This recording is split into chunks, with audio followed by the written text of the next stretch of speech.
Welcome to episode 31 of the Talking Friars podcast. Ben Fadden, your host here, with someone who used to do play-by-play for Padres games on Channel 4. Matt Vasgersian now works with MLB Network, does Sunday Night Baseball on ESPN. Matt, how's it going? Thanks for joining. Yeah, Ben, you bet. Good to be with you. All right, so first off, you worked with Mark Grant, obviously, for a while, so I'm just curious, do you guys keep in touch, and does part of you kind of wish now that you were still the play-by-play guy because of, how great the team is right now? I still keep in touch with Grant. Pretty sure he owes me money, so I call him all the time to talk about that.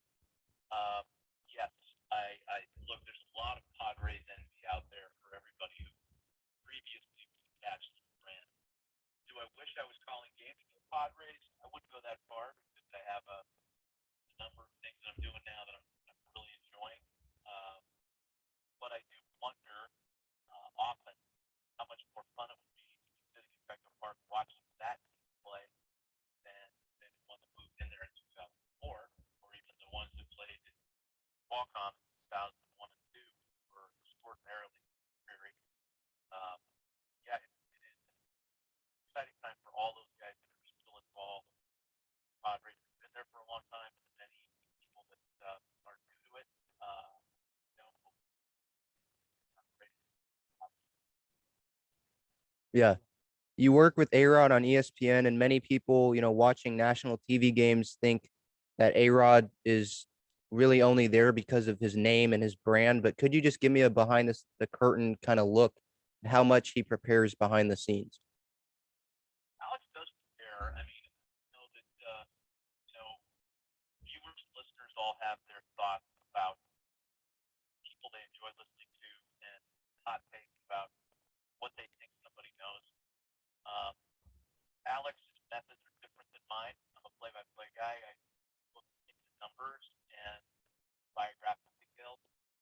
Alex makes phone calls to players that he knows and people around the game. He's connected to the game and gets a lot of opinions on players that way. So we have different ways of going about our research, and everybody, quite frankly, has learned at a different year during the pandemic. Um, I, for the last year and a half, more phone calls to coaches and set up Zoom calls than ever before because you're home and connected. Whereas previously, for a Sunday game, come in on Saturday, get it allowed to go to the ballpark Saturday and kind of float around, talk to the broadcast, talk to writers, players, coaches, whoever, get some insights from, try to get a feel for the team. But it's harder to do things kind of helicopter in one people different teams because fan base invariably misses their own guys. So you're kind of interloper in that sense. Hmm. Um, in many cases, the fans know more about the team that you're announcing than you do because they've been on it all year and with them all year. So what we try to do on Sunday Night Baseball, Fox tries to do any national rights holder. You just try to present it differently, right? You try to use some of your deep resources. You try to hit it down the middle every time, which is hard. Um, Again, there are always people. Oh, he makes me feel. Oh, this guy loves the Cardinals. Right. It's not. I got news for everybody. We don't care who wins. We Hmm. really don't. Um, but where that perception goes kind of haywire, it's always more exciting when the home team is performing well because there's atmosphere, there's fans, there's energy in the home. Good, so your call might reflect some of that. Hmm. If visiting teams is one of these things, you're kind of doing your calls into a coffee can, right? It's Right. hollow sounding around you. So I think that might be where some of this perception lies. Maybe that's Yeah. more questions. Sorry.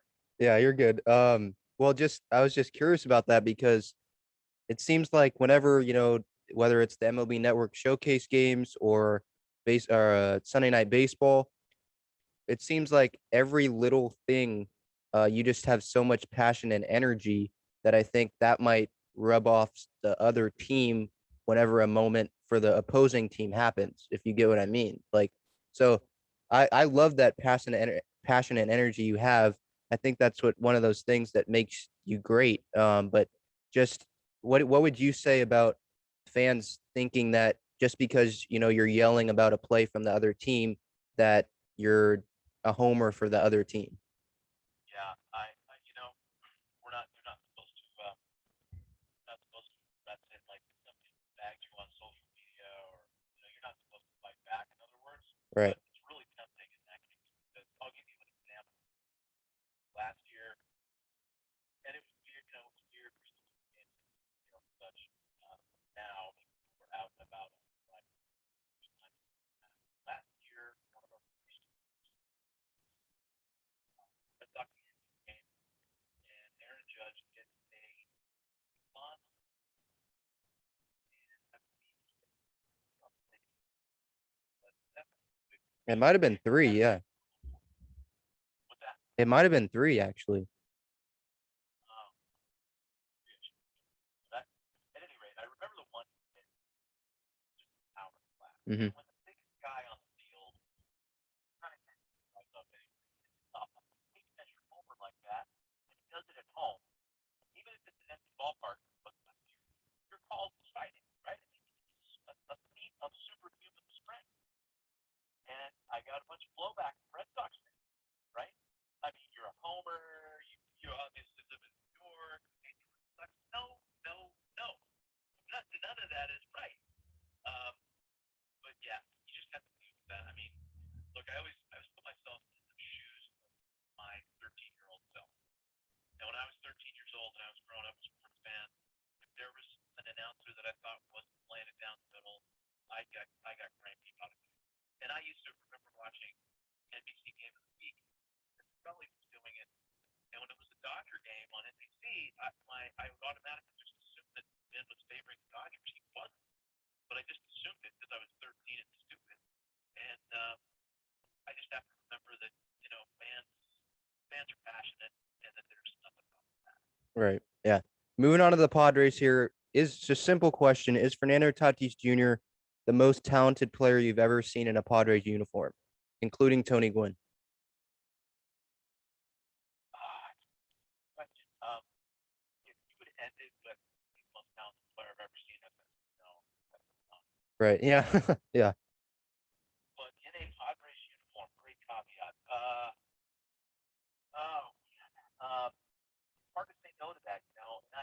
Look, I'm 53 years old, man. So for me, the Padres are always going to win. I don't care. Yeah. Tatis Jr. He can join him in the 2006 club. He can win 8 batting titles and all that stuff. It's always going to be Tony Gwynn's team.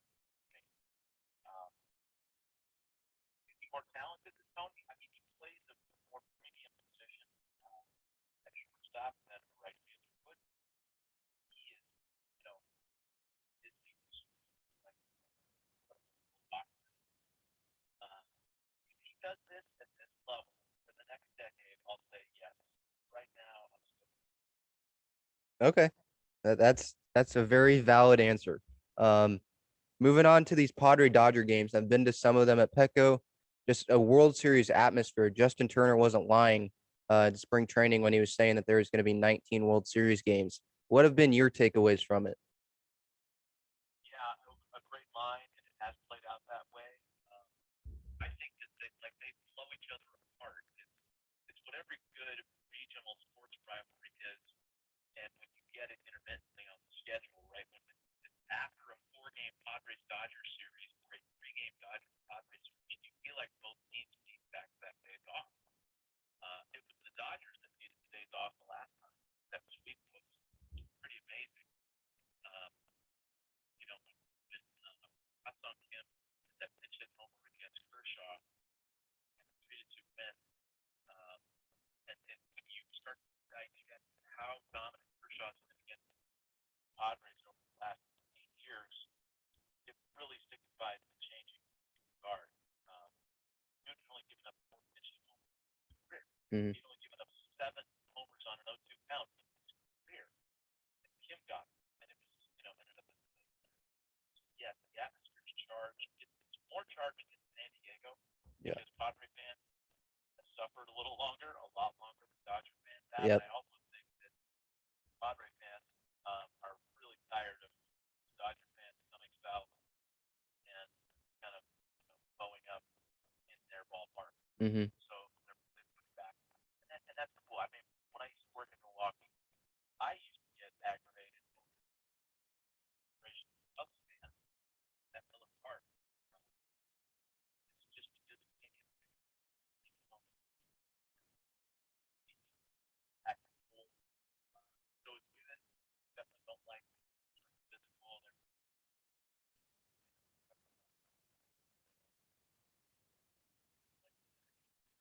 Yeah. Moving to Eric Hosmer, he's kind of been the fans' punching bag as of late. Tommy Pham was that at the beginning of the year.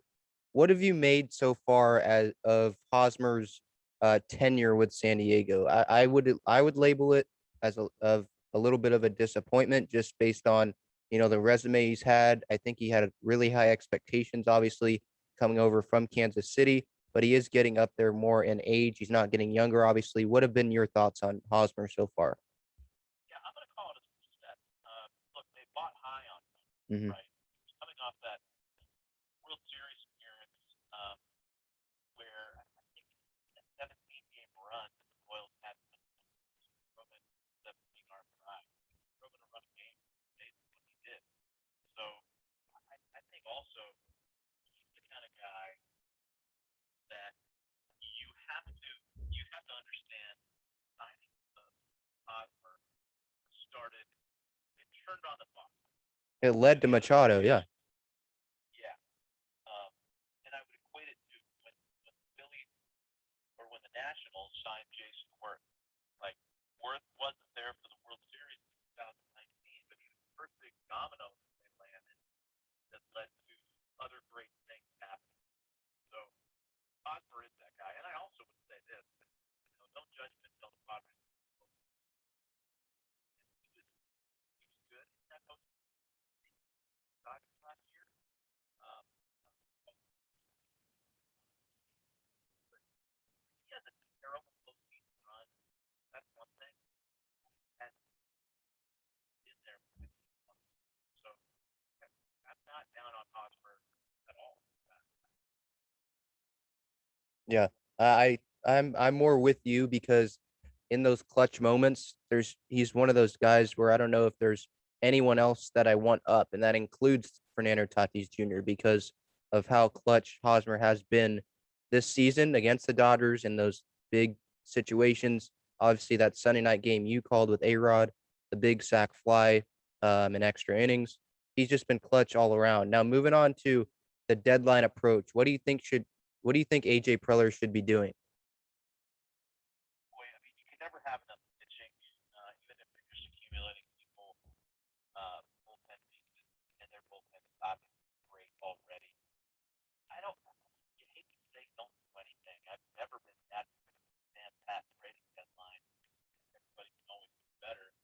But I used the 2014 A cautionary tale of stick pretty good and keep tinkering with it. The A's did that year, trading Cespedes, landing John Lester. It blew up in their face. It just didn't work. And I mean, the Padres are good. And by the end of the season, um, if everybody were to start over right now, 0-0, I'd still install the Padres as Diamond's favorite division, as good as the Giants have been. I just think that the talent in San Diego is just awesome. There's no flaw there. I mean, people have browsed about whatever outfield corner productivity. I'm fine with everything they got. So, I'm going to keep them saying. Okay.